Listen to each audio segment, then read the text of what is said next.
আমরা যাচ্ছি সেই নতুন রোডে, যে সৌন্দর্য ছিল তো বলতে গ্রামের পরিবেশ আসলে অন্যরকম। কি রাস্তা শুরু না? এটা সেই নতুন রাস্তা। আমরা এই রাস্তার সৌন্দর্য আজকে তুলে ধরবো। ওয়াও, এটা তো আরো সুন্দর রোড, দেখো একদম মনেই হয় না চমৎকার।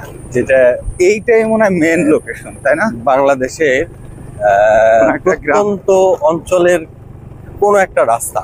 তো এটা আমার বাবার স্কুটি, এটা আমার বাইক না। তো গ্রামে আসলে আমি সাধারণত এটাই ড্রাইভ করি। তোমার তো মনে হয় হুন্ডা না? আমারটা হচ্ছে হোন্ডা। এগুলো হচ্ছে বাংলাদেশে প্রায় এক ধরনের বিলুপ্ত প্রজাতির গাছ, এটার নাম হচ্ছে বাবলা গাছ। বাবলা গাছ। আচ্ছা, এই রোডের প্রতিটা গাছে এরকম শত শত পাখির বাসা। এই যে এই গাছেও আমরা দেখতে পাচ্ছি কয়টা, দুইটা বাসা না? পাশে শালিক পাখি বসে আছে, এরকম সারি সারি পাখি বসে আছে বিদ্যুতের তারের উপরে। এটাকে জব বলে, এটা দিয়ে ছাতু তৈরি হয়। হ্যাঁ, রাসেল ভাই নামতেছে, সাবধানে সাবধানে আসতে। যেগুলো তোমরা সাধারণত শহরে কিনে খাও, পাট শাক। পাট শাক। ফরিদপুরের আসলে বিশেষত্বই তো পাটের জন্য বিখ্যাত, সোনালী আঁশ না? এইটা অনেকটাই ভুট্টার মতো, তাই না? এই রোডের কথা বলতেছিলাম, এই ফুলটা। হ্যাঁ, এটা কি গাছ যেন? বাবলা গাছ বললাম। বাবলা গাছ। ওয়াও, বাহ, চমৎকার।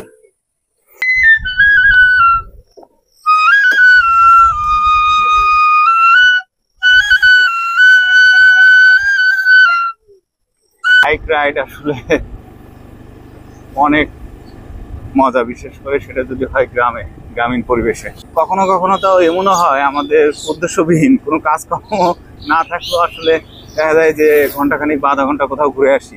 অ্যাকচুয়ালি এখানে কেউ কোনো কাজ নিয়ে আসেনি, এই পরিবেশটাকে জাস্ট উপভোগ করতেই সবাই এসেছে। একটা মরিচ বাগান দেখতে পেলাম, তো অনেক মরিচের ফলন হয়েছে মনে হয়। কেমন ভৌতিক মনে হয় আসলেই, ঘরবাড়ি কম, গাছপালা বেশি, ফাঁকা ফাঁকা। এই গাছ দুটা দেখলে মনে হয় যে এটা শতবর্ষী। রাসেল ভাইয়া খুব সাবধানে ড্রাইভ করতেছে। এই সময়টাতে অ্যাক্সিডেন্ট বেশি হওয়ার কারণ হচ্ছে এই মুহূর্তে আমি যদি বলি যে যারা বাইক রাইড করছে এর মধ্যে হয়তো 70% লোকেরই গ্রামের ড্রাইভিং লাইসেন্স নাই। সামনে একটা ভ্যান। এই ভেহিকেল সাধারণত ঢাকায় দেখা যায় না। ফরিদপুরের সদরপুর উপজেলা চাঁদপুর বাজার, চরচাঁদপুর বাজার। এটা মোটামুটি এটা একটা সময় বেশ বড় বাজার ছিল। গ্রামীণ পরিবেশে ফুটবল খেলা। আমরা যাচ্ছি সেই নতুন রোডে, যে সৌন্দর্য ছিল তো বলতে গ্রামের পরিবেশ আসলে অন্যরকম। এই যে সবুজের যে সমারোহ, পাখি, এটা আসলে পাখির ডাক, কিচিরমিচির, এইটা শহরে এটা কখনো কল্পনাই করা যায় না। গ্রামে আসি এই জন্যই, এটা এক ধরনের ভালো লাগা কাজ করে। গ্রামে আসলে মাঝে মধ্যে এভাবে কাজিনদের সাথে বেরিয়ে পড়ি কোথাও না কোথাও নতুন কিছু এক্সপ্লোর করার জন্য। কি রাস্তা শুরু না? এটা সেই নতুন রাস্তা। আমরা এই রাস্তার সৌন্দর্য আজকে তুলে ধরবো। দুপান অনেকটা নতুন রাস্তা বলা হয়, তাই না? আসলে এটা দুপান অনেকটা নতুন রাস্তা। একেবারেই মানে জনবিচ্ছিন্ন ছিল একটা সময় এই জায়গাটা। এটাতে তো ধুধু কি বলে মাঠ ছিল, ধানের জমি, বা ওই যে বর্ষার সিজনে ডুবে থাকতো না? এখনো ডুবে যায়, এখনো এই রোডও ডুবে যায়। হ্যাঁ, বর্ষা আসলে এখন এই রোড ডুবে যায়, পানি চলে আসে রাস্তার উপর দিয়ে। প্রায় বছরই রাস্তা ভেঙেও যায়, আবার সেটা মেরামত করা হয়। এটার সৌন্দর্যই হচ্ছে বর্ষাতে, যদি বর্ষার সিজনে যে দুই পাশে থই থই পানি থাকবে, ওই সময়টাতেই বেশি সুন্দর হয় প্রকৃতিটা। তো এখন কিছু ঘরবাড়ি হয়েছে যেটা আগে একদমই ছিল না, এখন নতুন কিছু আসছে। আসলে অনেক ফাঁকা জায়গা আছে গরমের দিনের জন্য, বিশেষ করে গরমের দুপুরে এটা একটা বেস্ট লোকেশন। তাহলে এসি রোডও বলা যায়। হ্যাঁ, যে এখন যে ঠান্ডা বলছে এই গরমে। ওয়াও, এটা তো আরো সুন্দর রোড, দেখো একদম মনেই হয় না চমৎকার। যেটা এইটাই মনে হয় মেন লোকেশন, তাই না? বাংলাদেশের প্রত্যন্ত অঞ্চলের কোন একটা রাস্তা, এবং দেখো পূর্ণাঙ্গ পরিকল্পিত, কারণ দুই পাশে গাছগুলো আমার তো মনে হয় একদম রাস্তা শুরুতেই লাগাইছে, তাই না? এটা একদম শুরু থেকেই করা, যখন মাটি দেওয়া হয়েছে। লুকিংটা অনেকটা এইটা, এই রোডের সৌন্দর্য আসলে না আসলে আর কি বাতাস, প্রাকৃতিক বাতাস পুরোটা। এদিকটা দেখো ধুধু করে গ্রাম দূরে, এই দুই পাশে। হ্যাঁ, আশেপাশে বাড়িঘর নেই, জাস্ট দুই একটা বাড়ি মাঝে মধ্যে পড়বে, আর পুরা এখনো ধুধু, মাঠের পর মাঠ দেখা যাচ্ছে। ওয়াও, অনেক বাতাস আজকে, যে সারাদিন গরমের এটা দরকার ছিল। পাট গাছ, ফরিদপুর তো আসলে পাটের জন্য বিখ্যাত, এটা আপনারা সবাই জানেন, যে এখানে দুই পাশেই মাঠে অনেক পাট গাছ চাষ করা হয়েছে, পাটের। এটা আসলে অসাধারণ একটা রোড।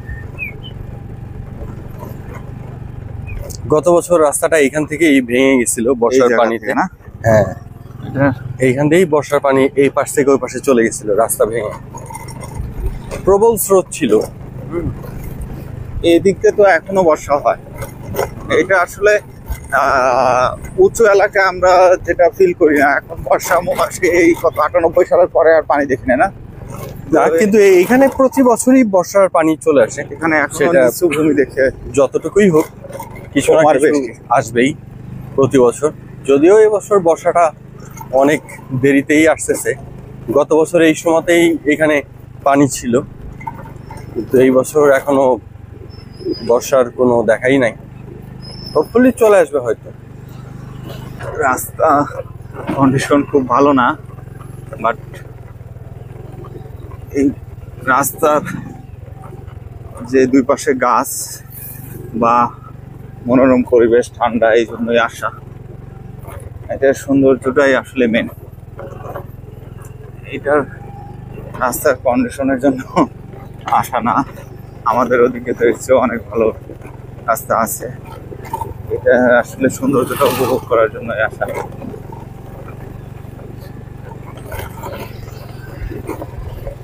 ওয়াও,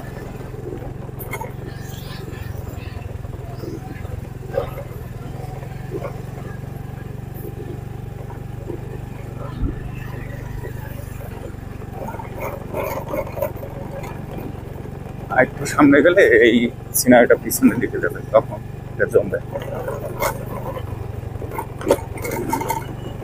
গ্রামের মেঠোপথই বলা যায়, একদম ছোট চিকন করে রাস্তা চলে গেছে। এই দুই পাশের গাছগুলোই আসলে সৌন্দর্যতা বাড়িয়ে দিয়েছে, এবং এটা এই গরমেও যে ঠান্ডা অনুভব আসতেছে, রাসেল ভাই এটা ভালো লাগতেছে না অনেক? এই দুই পাশের এই গাছগুলো কি গাছ? এগুলো হচ্ছে বাংলাদেশে প্রায় এক ধরনের বিলুপ্ত প্রজাতির গাছ, এটার নাম হচ্ছে বাবলা গাছ। বাবলা গাছ, এটা হলুদ কালারের একটা ছোট ছোট ফুল দেখতে। হ্যাঁ হ্যাঁ, ছোট ছোট ক্যামেরা আসছে কিনা জানি না, তবে এই ফুলটা কিন্তু ভালোই লাগতেছে। এই বাবলাটা আমাদের দেশে একদম মানে বিলুপ্তির পথে। তো এইখানে সহ কিছু কিছু জায়গা আছে যেখানে রাস্তার দুই ধারে এই ধরনের এইগুলো করা হয়েছে। নর্মালি খুব একটা দেখা যায় না আর কি। তবে এই রোডের যা দেখতেছি এটা মনে হয় একদম পরিকল্পিত, তাই না? একদম রোড যখন মনে হয় তৈরি করছে তখন এই দুই পাশে গাছ, কারণ গাছগুলো তো অনেক বড় হয়ে গেছে। হ্যাঁ, এটা অলমোস্ট 20 বছর আগের, 20 বছর আগের করা। এই রোডে তো মনে হয় কোনো সময় রোদের ওইভাবে ছায়া থাকে, তাই না? একদম দুপুর যদি কেউ হেঁটে যায়। এইখানে সব থেকে বেশি মানুষের সমাগম হয় দুপুরেই, যখন প্রচন্ড রোদ থাকে তখন মানুষ এইখানে বসে থাকে। এই ছায়া, আর কেউ কেউ এইখানে মানে পার্টি পেতে, গ্রাম্য যে পার্টিগুলো হয় ওটা পেতে শুয়েও থাকে, মানে বিশ্রাম নেয়, কাজের ফাঁকে বিশ্রাম নেয়, শুয়ে থাকে। মাঠে যারা কাজ করে রাস্তায় এখানে এসে খাবার খায়। তো দুপুর সময়টাই সব থেকে বেশি বিজি থাকে এই জায়গাটা। আর একটা বিষয় যে এই রোডের একটা বিশেষত্ব দেখতে পাচ্ছি যে একদম মাঠের মধ্যে দিয়ে গেছে। সাধারণত আমাদের ফরিদপুরে ম্যাক্সিমাম রোড নদীর পাশ দিয়ে যায়, নদীর পার, তাই না? এইটা হচ্ছে বা নদী। হ্যাঁ, এটা সম্পূর্ণ মাঠের মধ্যে দিয়েই করা। এই পিছনে যে রাস্তাটা আছে ওইটা হচ্ছে দুপানলের টেক বলে, ওই রাস্তাটার সাথে এইটার সংযোগ করার জন্যই আসলে এই রাস্তাটা তৈরি করা হয়, নতুন ভাবে কানেক্ট করার জন্য দুই গ্রামের সাথে কমিউনিকেশনটা যা। এটা তো মনে হয় এই এলাকার অনেক উপকার হয়েছে, তাই না? হয়েছে অনেকটা, কারণ যোগাযোগ ব্যবস্থা না থাকলে মানুষ কিভাবে চলাফেরা করবে। তবে এই বিশেষভাবে এই রোডটা আমার বেশি ভালো লেগেছে যে দুই পাশের গাছের যে মানে ছায়া বা এটার যে একদম ফ্রেশ এয়ার, এইটা আসলে কোথাও পাওয়া যাবে না। আচ্ছা, এই রোডের প্রতিটা গাছে এরকম শত শত পাখির বাসা আমরা দেখতেছি, অনেক এরকম অনেক পাখির বাসা। এটা কি পাখির বাসা এগুলো? এগুলো সাধারণত দোয়েল আছে, শালিক আছে, শালিকটাই বেশি। এই যে সামনে প্রতিটা গাছে আছে, প্রতিটা গাছে ঘুঘু পাখিও আছে, তাই না? এইটা শালিকই হবে, শালিকের বাসাগুলোই বড় হয়। এই যে শালিক উঠতেছে, এই যে ছোট শালিকের বাসা প্রতিটা গাছেই আছে। এই যে দেখা যাচ্ছে আর একটা বড় বাসা। অনেক পাখির বাসা, অনেক। সব প্রকৃতির সবটুকু আছে নিঃসন্দেহে, এইখানে আছে পাখি, প্রকৃতির সবটুকু আছে উপভোগ করার মতো। এই যে এই গাছেও আমরা দেখতে পাচ্ছি কয়টা, দুইটা বাসা না? শালিক পাখি বসে আছে। এইখানে প্রত্যেকটা অনেক বাসা। এখানে আসলে কেউ ওইভাবে ডিস্টার্ব করে না, যে পাখিদের মতো অভয়ারণ্য করার সুযোগ আছে। আমাদের এলাকা পাখি মারা একদমই নিষেধ, পাখি শিকার করা। তো পাখিরাও এই কারণে এদিক দিয়ে বেশি পাখির আনাগোনা পাওয়া যায়। অনেক বাসা, অনেক, খুবই সুন্দর।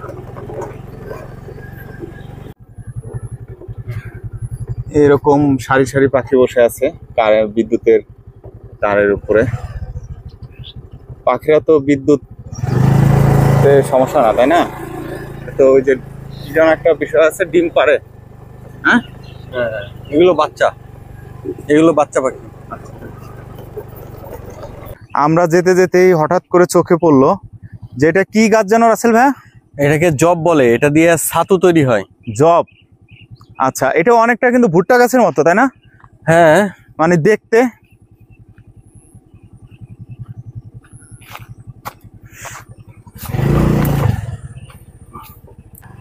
হ্যাঁ, রাসেল ভাই নামতেছে, সাবধানে সাবধানে, আস্তে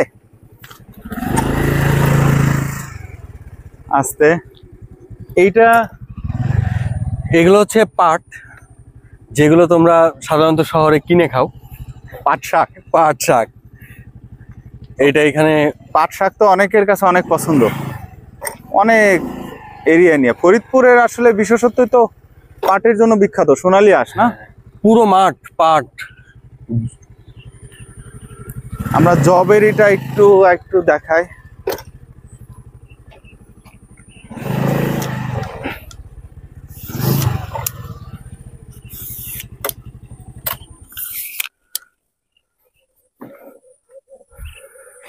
এইটা অনেকটাই ভুট্টার মতো, তাই না?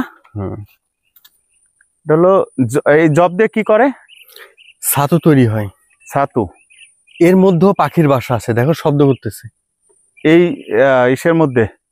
হ্যাঁ, এই ক্ষেতের মধ্যেই পাখির শব্দ হচ্ছে। হ্যাঁ হ্যাঁ হ্যাঁ, সাউন্ড পাচ্ছি, দর্শকরা হয়তো পাচ্ছেন। ওয়াও, এটা তো আমি ফার্স্টে ভাবছি হয়তো নাইস এনভায়রনমেন্ট। অনেক সুন্দর, অনেক সুন্দর প্রকৃতি। আসলে সৌন্দর্যটা তুমি উপভোগের বিষয়। এটা ধরো, এই তোমার পিছনে এই যে আমরা যে রোডের কথা বলতেছিলাম, এই ফুলটা, হ্যাঁ, এটা কি গাছ যেন? বাবলা গাছ বললাম। বাবলা গাছ। এই ফুলে, ওয়াও,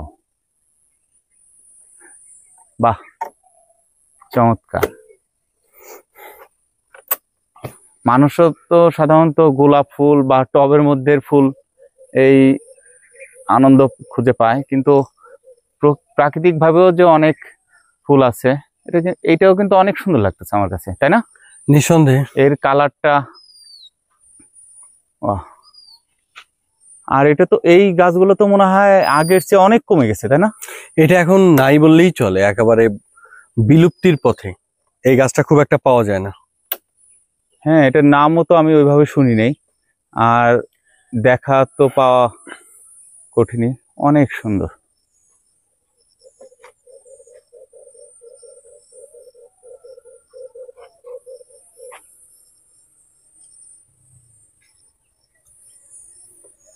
আসল ভাই আসো তাহলে, সাবধানে আসো। ওয়াও, বাহ। আসলে এটা আমার বাবার স্কুটি, এটা আমার বাইক না। সো গ্রামে আসলে আমি সাধারণত এটাই ড্রাইভ করি। তোমার তো মনে হয় হুন্ডা না? আমারটা হচ্ছে হোন্ডা সিবিআর নাকি ট্রিগার। না, ট্রিগার। ট্রিগার ওটা অনেক সুন্দর। গ্রামে আসলে আমি এটা রাইড করি, কারণ এইটার আলাদা একটা মজা আছে। স্কুটি যারা একবার মজা পায়, আসলে সবই তো হাতে, স্কুটি খুবই ফ্রেন্ডলি একটা রাইড আর কি। সো এই জন্য আমি এটা নিয়েই ঘুরি, দু একদিন যা থাকি। চলে এসো। ওয়াও, কেউ একজন মনে হয় বাঁশি বাজাচ্ছে না? ব্যাকগ্রাউন্ড মিউজিক সাউন্ড আসতেছে। আচ্ছা, ওই ঝালমুড়ি বা ওই বিক্রেতায় মনে হয়। একটু স্লো করো, আমার বাঁশি শুনি। আগাও।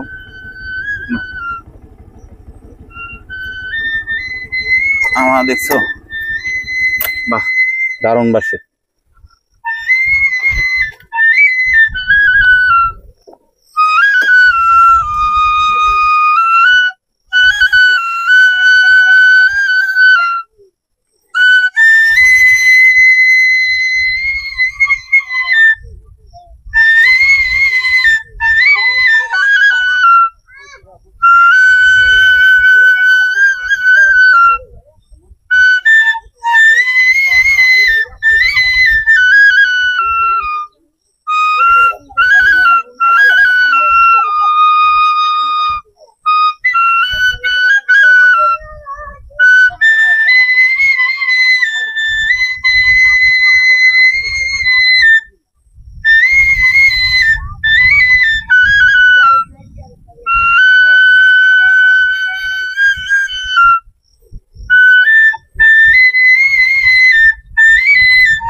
বাহ, অনেক সুন্দর।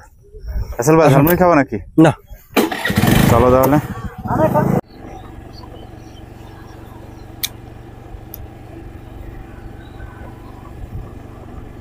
বাইক রাইড আসলে অনেক মজা, বিশেষ করে সেটা যদি হয় গ্রামে, গ্রামীণ পরিবেশে, তাই না? অবভিয়াসলি ঠান্ডা বাতাস। কখনো কখনো তো এমনও হয় আমাদের উদ্দেশ্যবিহীন কোনো কাজকর্ম না থাকলেও আসলে দেখা যায় যে ঘন্টাখানিক বা আধা ঘন্টা কোথাও ঘুরে আসি, মানে জাস্ট ওই বাতাসটা নেওয়ার জন্য, ঠান্ডা বাতাসটা নেওয়ার জন্য, যে শরীরের একটা শীতল অনুভূতি। এই যে টেম্পারেচার গরমে, এটা আসলে ফ্যানের বাতাস দিয়ে কিন্তু ফ্যান লাগে না, তাই না শরীরে? এই রাস্তাতে যারাই বাইক নিয়ে ঘুরতেছে সবাই উদ্দেশ্যহীন ভাবেই ঘুরতেছে। অ্যাকচুয়ালি এখানে কেউ কোনো কাজ নিয়ে আসেনি, এই পরিবেশটাকে জাস্ট উপভোগ করতেই সবাই এসেছে। সেটাই, এই প্রকৃতিটাকে দেখতে খুব কাছ থেকে, এইটাই। আর কারো কোনো এইখানে বিশেষ কোনো কাজ নাই, কারণ এখানে কোনো বাজার নাই, এখানে কোনো দোকান নাই, আপনি চাইলে এক কাপ চাও খেতে পারবেন না। সো যারা আসতেছে তারা শুধু প্রকৃতি দেখতেই আসতেছে, সেটাই। আর এই গ্রামটা এখনো মনে হচ্ছে যে মানে ওইভাবে ডেভেলপমেন্টে উন্নতির ছোঁয়া যেটা বলে, এখনো একদম গ্রামীণ পরিবেশ। গ্রাম বলতে যা বোঝায়, ওইভাবে ইট পাথরের বিল্ডিং দেখতে পাচ্ছি না, বাড়িঘর খুবই কম। এই রোডটা তো আরো সুন্দর। এটা আসলে যদি আমরা একটু ব্যাক ক্যামেরাতে দেখাই, খুবই সুন্দর। এই রোডের সৌন্দর্য আসলে বলে বোঝানো যাবে না। আর গ্রামীণ পরিবেশে বাইক নিয়ে রাইড করা, এইটা তো আসলে অন্যরকম অনুভূতি। বেশি মজা হচ্ছে স্কুটি রাইড করা। স্কুটি, হ্যাঁ, বাইকের থেকে বেশি মজা, কারণ স্কুটির কোনো সাউন্ড হয় না। বাইকে তো প্রচুর সাউন্ড আছে। এইটা তো সবই খুব সিম্পল স্কুটি চালানো, তাই না? না, একদমও সিম্পল না, একটু হাতের মধ্যে সব। বাট হঠাৎ করে কেউ এটা রাইড করতে আসলে সে একটু বিব্রতকর অবস্থায় পড়ে যাবে, কারণ বাইকের সাথে এর কিছুটা ভিন্নতা আছে নরমাল যে বাইকগুলা তার সাথে। হ্যাঁ, এর রাইডিংটা একটু আলাদা। এটা তো অবশ্যই, স্কুটি আর বাইক তো আর এক না। না, আচ্ছা, এই যে মরিচ খেতে চলে আসছে আমরা, এই যে দেখুন মরিচ আস্তে আস্তে একটা মরিচ বাগান দেখতে পেলাম। তো অনেক মরিচের ফলন হয়েছে মনে হয়। এখানে আখ ক্ষেত আছে। এখানে প্রত্যেকটা জিনিস গ্রামের মানুষ তারা নিজেরা খাওয়ার জন্য করে, চাষ করা হয়েছে না? পাশাপাশি বিক্রি করে, মানে শুধু বিক্রির জন্য করে সেটাও না, এরা কিন্তু নিজেরা খাওয়ার জন্য করে। হ্যাঁ, এই দিকটা একটু কেমন ভৌতিক মনে হয় আসলেই, ঘর বাড়ি কম, গাছপালা বেশি, ফাঁকা ফাঁকা। এই গাছ দুটা দেখলে মনে হয় যে এটা শতবর্ষী। আর পাশাপাশি দুটা ভালোই লাগতেছে। এই দিকটা তো প্রচুর তাল গাছও দেখতে পাচ্ছি। প্রচুর, আচ্ছা, প্রচুর আছে। তালের রসের সিজন মাত্রই শেষ হলো। তালের রস কি তোমার কাছে ভালো লাগে? গরমের দিনে তো শুনছি এমনও যে খেজুরের রস চেয়ে তালের রস বেশি পছন্দ করে। অবভিয়াসলি গরমের দিনে আমার কাছে এটা খুবই ভালো লাগে। আমার কাছে আসলে খেজুরের রসটা হয় যেটা, এটা একটু মিষ্টি বেশি। খেজুরের রসটাতে তোমার মিষ্টি বেশি আর কি, সুগারটা অনেক বেশি থাকে। রাসেল ভাইয়া খুব সাবধানে ড্রাইভ করতেছে। আসলে ড্রাইভটা সেফলি করাটাই বেটার, কারণ জীবনের মূল্য বেশি। আমরা ধীরে ধীরে এগিয়ে যাচ্ছি পরবর্তী কোনো গন্তব্যে। এইটা আসলে গ্রামে আসলে বাইক রাইড এটা একটা কমন সিনারিও। মানে বাইক রাইড করতেই হবে, কারণ বাইকে বসে বা বাইক ড্রাইভ করে যেই মজা সেটা এটা অন্য কোথাও না। তবে অবশ্যই সেফ ড্রাইভ করে, এবং যাদের ড্রাইভিং লাইসেন্স নাই বা ড্রাইভ অত ভালো পারে না তারা অবশ্যই বিরত থাকা উচিত, কারণ এই সময় ঈদের ছুটিতে বেশি অ্যাক্সিডেন্ট হয়, জানা আছে না? অ্যাক্সিডেন্ট বেশি হয় এই সময়টাতে। অ্যাক্সিডেন্ট বেশি হওয়ার কারণ হচ্ছে এই মুহূর্তে আমি যদি বলি যে যারা বাইক রাইড করছে এর মধ্যে হয়তো 70% লোকেরই গ্রামের ড্রাইভিং লাইসেন্স নাই। হ্যাঁ, তারপর আবার 30% লোকের আছে। এই লোকগুলা যারা লাইসেন্স বিহীন অথবা হঠাৎ করেই গ্রামে খেলাধুলা হচ্ছিল, হ্যাঁ, গ্রামে এসে বাইক রাইড করে, এই কারণে দুর্ঘটনাটা বেশি হয়। হ্যাঁ, আর বেশিরভাগ হলো আন্ডার এজ। এটা হলো সবচেয়ে বড় কথা, যে ছোট ছোট গ্রামে দেখা যায় অনেক বাবা মা আদর করেই বাইক কিনে দেয়, তো দুর্ঘটনার কারণ হয়ে দাঁড়ায়। যাই হোক, আমরা এগিয়ে যাচ্ছি সামনের দিকে। সামনে একটা ভ্যান। এই ভেহিকেল সাধারণত ঢাকায় দেখা যায় না, এটা গ্রামীণ একটা অনেক জনপ্রিয় ভেহিকেল, সাধারণত মালামাল পরিবহন করার জন্য না এই ভ্যানগুলো ইউজ করা হয়, ভারী কোনো মালামাল এক স্থান থেকে অন্য স্থানে নেওয়ার জন্য। এইটা সদরপুর উপজেলার চাঁদপুর বাজার, আই থিঙ্ক, তাই না? ফরিদপুরের সদরপুর উপজেলার চাঁদপুর বাজার, চরচাঁদপুর বাজার। এটা মোটামুটি এটা একটা সময় বেশ বড় বাজার ছিল। এখন আশেপাশে তো ছোট ছোট অনেক বাজার হয়ে গেছে, এই কারণে ওইটা না সেই কালের বিবর্তনে যেটা হয় আর কি, সেই হাট ডাক নেই আগের মতো। গ্রামীণ পরিবেশে ফুটবল খেলা দারুণ। বলটা দেখো।